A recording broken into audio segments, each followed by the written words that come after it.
Welcome to the Cornbread and Kool-Aid podcast for fans of Detroit Lions, fans of pro football, fans of mine, friends and family, and just general people who like podcasts. So my name is Demetrius. We've been on a little bit of an extended hiatus, but we're back. I guess the way to start these, I'm told, is if you like it, if you enjoy it at all, subscribe and like and do whatever it is you do that expresses the fact that you enjoyed the podcast. I would appreciate it.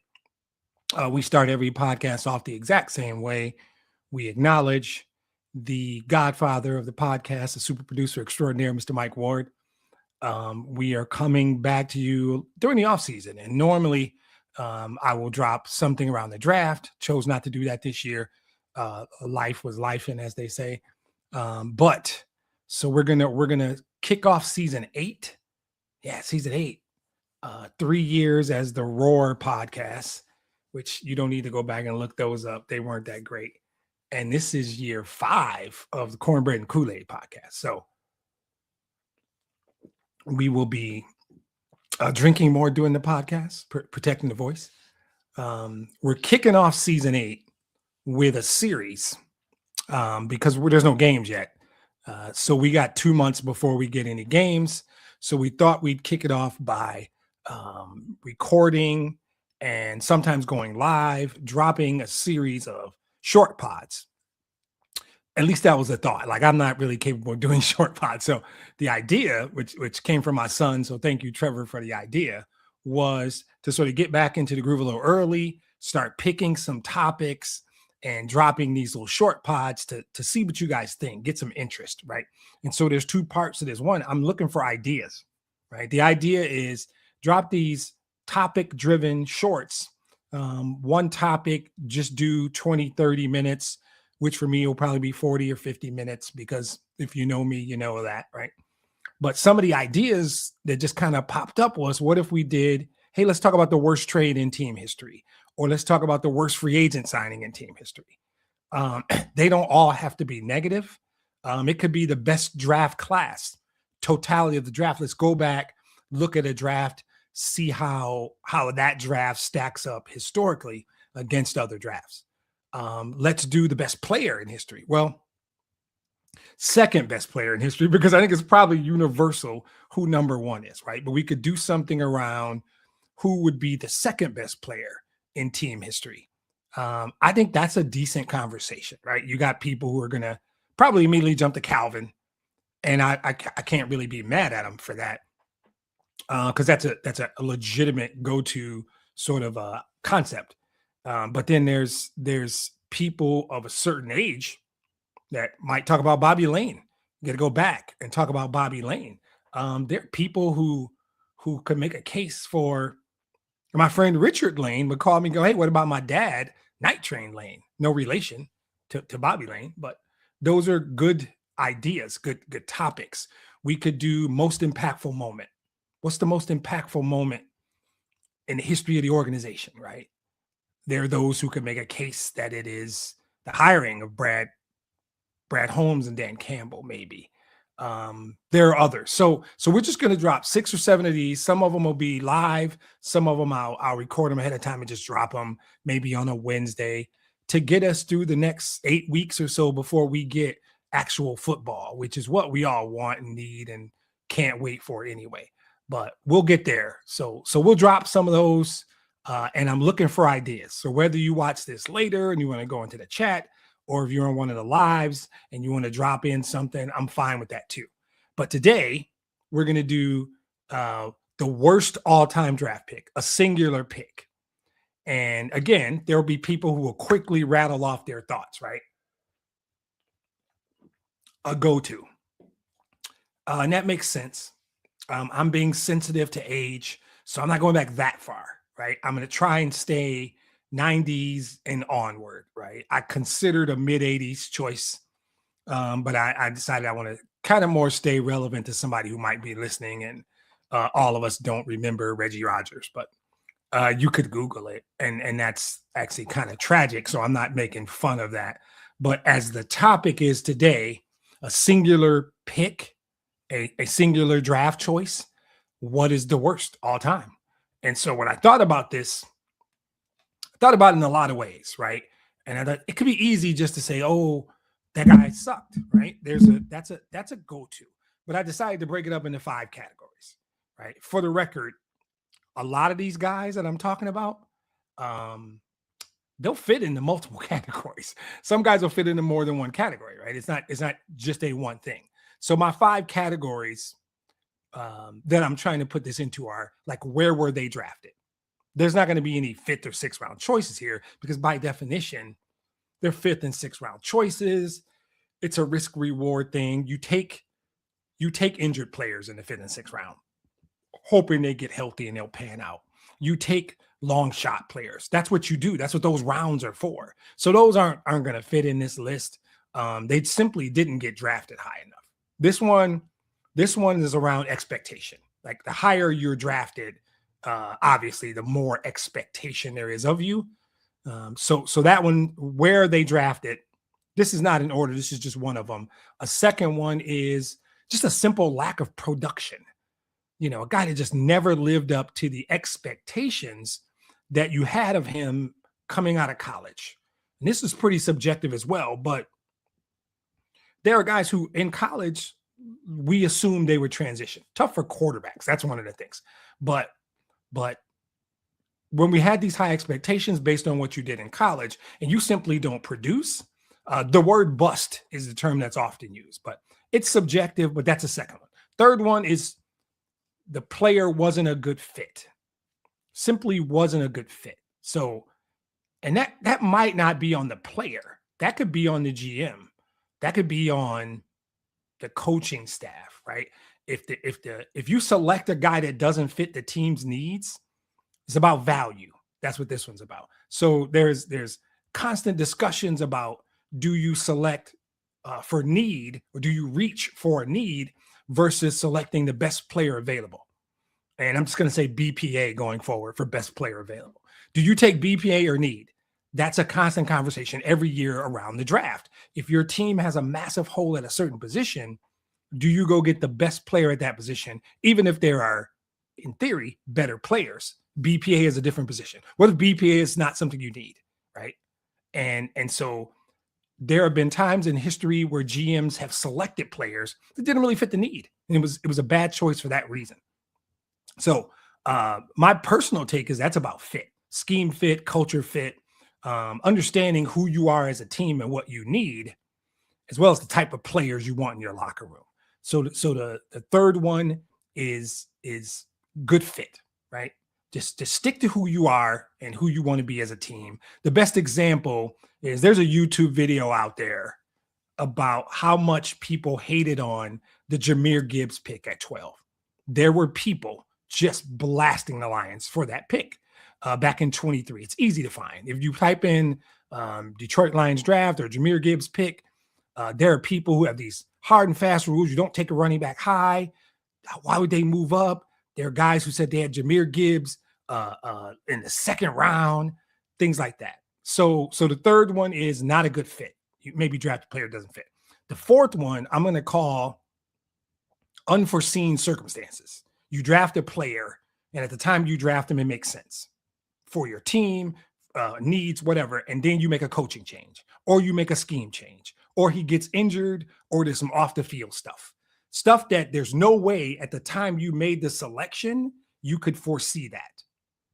I don't put that as anybody's fault, although some of these are somebody's fault, right? This is simply about at the time of the selection, you didn't know what you didn't know, and the pick might have made sense, but something changed organizationally, something changed off the field, right? I also include injuries in this category because you can't forecast an injury that severely changes the trajectory of a player. You can't. That guy, like a non-football example, the best one is I was just talking today to somebody about Grant Hill of the Pistons, right? My feeling, and you can tell me I'm way off if you're a basketball fan or Grant Hill fan. I think Grant Hill was on track to be one of the greatest players in the history of the league, one of the top 5 players. He was that good. You go back and watch some Grant Hill stats. He was the total package. Now, what he was going to leave the Pistons anyway, but that's not the point. He was on track to be one of the greatest players in the league, and then he had a foot injury, and it was bad. And then my understanding is it was treated incorrectly the first time, and so it got worse.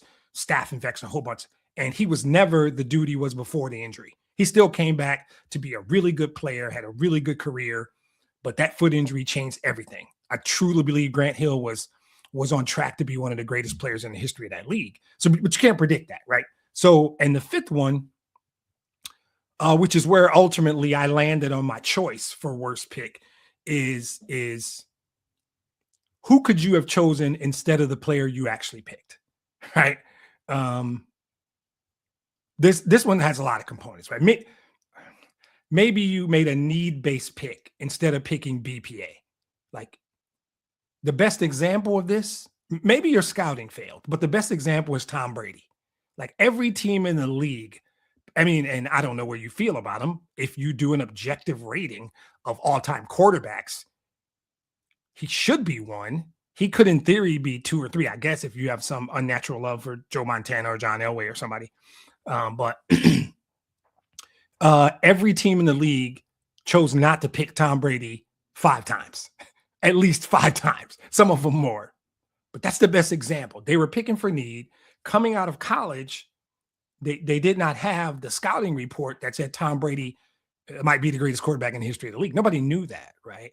And I never considered the Patriots to be brilliant for taking Brady. They got lucky. I think in a moment of honesty, they would even say they got lucky.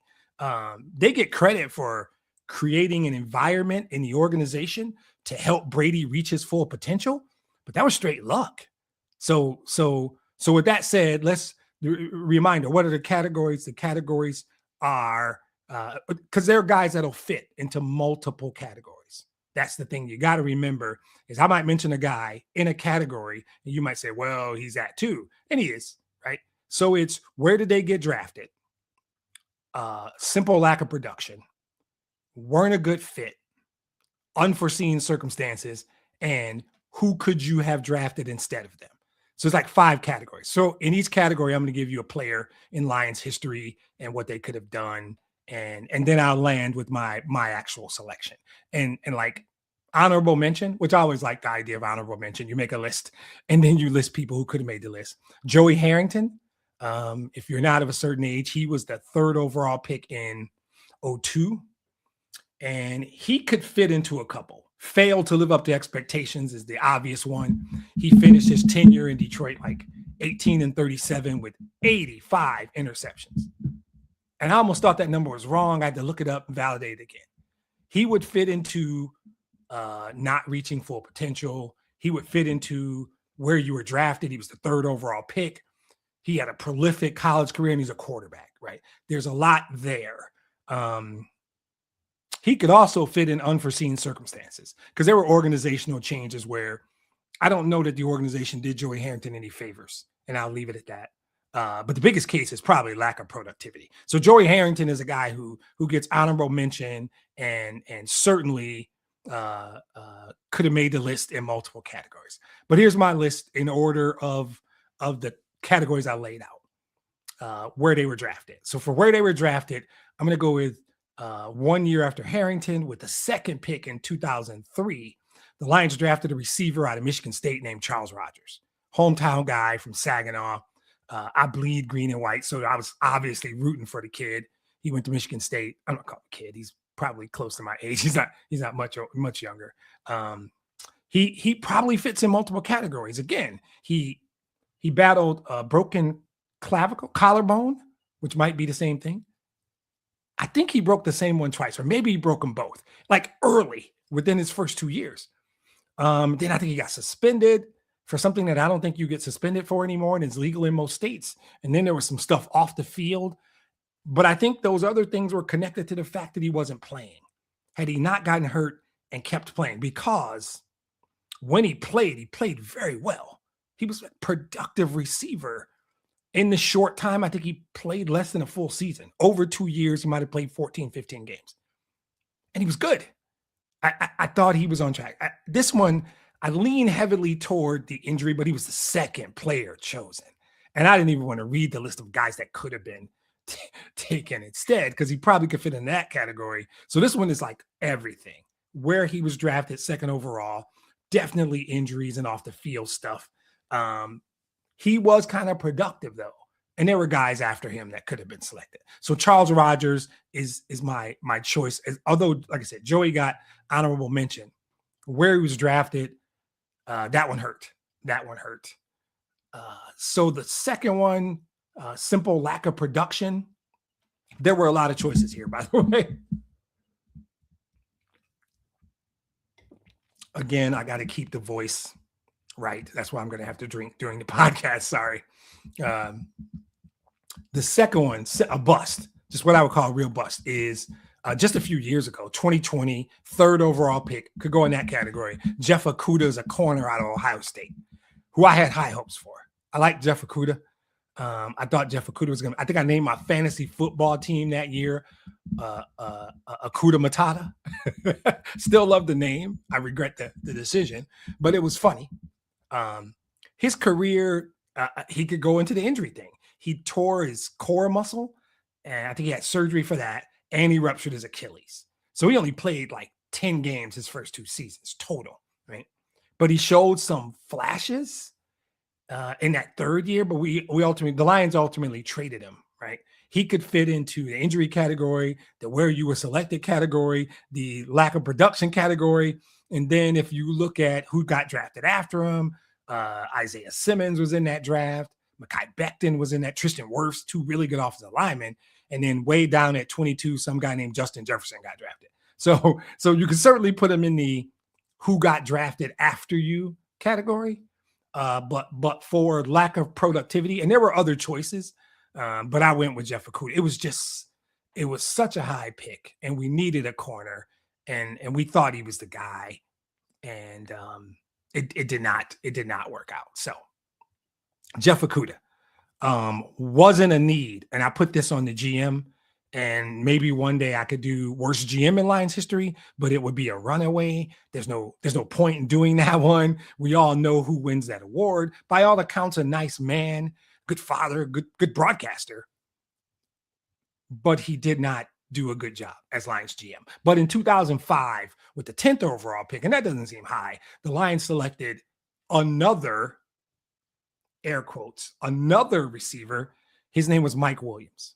So the point here is that they had drafted receivers in the 2 previous rounds. Charles Rogers was one, and I think Roy Williams might have been the 04 pick. And if I'm wrong, somebody will correct me. But I think it was Rogers in 03, Roy Williams in 04, Mike Williams in 05. You cannot top 10 pick, draft 3 players in the same. He only caught 37 passes in his 2 years, right? And it was a bad pick for a lot of reasons, but that one's on the GM. I found a couple that didn't make sense. This one that's on the GM, in my opinion, my ultimate choice also could fall in this category. But 2005, 10th overall pick, Mike Williams wasn't a good fit. GM messed up. Unforeseen circumstances. I think this guy got a bad rap, and I always liked him. Andre Ware is a quarterback out of Houston in 1990. I went back a little bit, but I think we know who he was, right? 7th overall pick. And at the time, the Lions were running a certain style of offense. It was very similar to what he ran in Houston. It was this wide open offensive scheme that probably was never truly sustainable. But after selecting him, I think they made a bunch of changes. And fundamentally, what he did well in college, they just stopped doing it. They made an organizational change, and they stopped doing what he was great at. And they wasted that pick. That guy may or may not have been really good. I thought he was good. He had the potential to be very good. But when it's like drafting a guy that can throw fastballs and then sticking them in the outfield, or some other weird analogy, or drafting Shaq to shoot your free throws. I like Shaq. I shouldn't have said that. It didn't make sense to draft him and then not play the scheme that he fit, that he flourished in, that he thrived in. So that was a weird one that I mostly put on the team. I don't know ultimately what the quarterback could have been, what he could have accomplished. We'll never know, because shortly after drafting him, they made a change. So the last category was who you could have chosen instead. And this is where we get to my ultimate choice, the award. And I'm not suggesting the 2014 draft was easy. If I went back, analyzed it, I see a lot of things. Multiple teams missed on multiple players, and that happens in every draft. But in the 2014 draft, as I went back and looked at it, and I looked at the roster, there is no case that can be made. No, there is no case that can be made that the most pressing need the Lions had was at tight end. There was not. So this one fits in a lot, right? Not as much where. They had the 10th overall pick, right? So you do that analysis like I've talked about for the last 20 minutes. Who's there? Where are you picking? What are your needs? But there was no case I could make that they should have selected a tight end at 10. And I need to make this part very clear, because I'm literally saying he was the worst pick in the history. This is not about Eric Ebron, right? Eric Ebron played 8 years in the league, a lot more than most, was very productive briefly with the Lions and more so with other teams after he left the Lions. He even went to the Pro Bowl in 2018. So this is not about Eric Ebron. I don't even know how to put this one on the player or the GM. There are people who didn't like Eric Ebron, maybe attitude-wise. I didn't really care about that. And it's not about his skill as a player. I can't make that any clearer.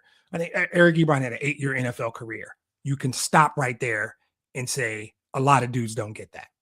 Productive, Pro Bowl, whatever. It's not about Eric. It's about who they could have selected. And you can talk about Odell Beckham Jr. if you want. Probably could have used him. You could talk about a corner named Kyle Fuller, who probably would have helped the team. You can talk about a multi-time Pro Bowl guard named Zach Martin, and you would have a good case. You could just say those names and probably make a good case. But if you're a Lions fan and you're a draft fan, you know where I'm going, right?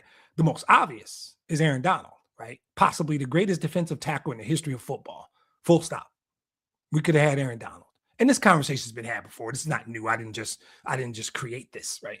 He is potentially the greatest defensive tackle in the history of pro football. And he went a few picks after Ebron. So it's not just the Lions who did this. There are other teams, other people who do podcasts about their teams in other places that could do the same podcast. And they probably would go back to the 2014 draft, and whoever their team chose would say that. And again, it's not about Eric Ebron, because I named a bunch of guys earlier that weren't nearly the players that Eric Ebron was. So it's not about the guy. This category is who you could have taken instead. And I think that's where I'd land on that is Okudah hurt. I didn't love the Okudah pick. Back then, Joey Harrington hurt. He was a quarterback. He was supposed to be our future. Charles Rogers, just for a whole bunch of weird reasons, that hurt as well. But for me, it becomes about we could have had Aaron Donald. We could have had Aaron Donald. And that's where you land. It's not even an Ebron conversation. But I think that so that's my list. Feel free to throw something in the comments or in there. And I saw a few that popped up on the side, but I didn't get to them. So I'm gonna drop a bunch of these. I think the next one I'm gonna do is I think I'm gonna do second best player. So look for that one. I don't know if I'll do it live. There's some travel coming up. Maybe I drop it and I record it and drop it later for you guys just to check out. Just getting back into the flow, getting back ready for the real season coming up in a couple of weeks. But feel free to throw some ideas my way. If you have some thoughts, let me know. I hope you guys enjoyed the show today, the short show, as we're calling it, the short drops. Before we know it, we're going to be back talking real games. So we'll drop these in every now and then just for fun. I know I said it last year because I say it every year, but I like the state of the organization. I like the 2026 team. I like what they did in the draft. And I think that it is not out of line. If you're a schedule guy, you think they have a weak schedule. I think the schedule doesn't matter every year because every team's different. But I do like the schedule. And as I look at it, I like what 2026 is shaping up to be for the Detroit Lions. So that's a quick one. Worst all-time pick. No disrespect to him. 2014. It is what it is. We could have had Aaron Donald. So if you like the show, let me know. If you have some comments, you think I missed somebody or there was a better choice, throw it in. I'll revisit it. But look for something later in the week. I might do second greatest player of all time. And I'll be interested if somebody thinks that there is another player that could be in the running. But as for today, worst draft pick of all time, I feel pretty comfortable with my choice. But I'm interested if you guys have any other thoughts on who it could be, who it might be, who deserves to be mentioned. I think I hit the high ones. I stayed 90s and up. So I think I hit the high notes. But like I said, look for second greatest player of all time. If you got any ideas about topics you think I should hit, please feel free and let me know. Look for a few more of these short ones coming up. Other than that, have a good day and we'll talk to you soon. All right.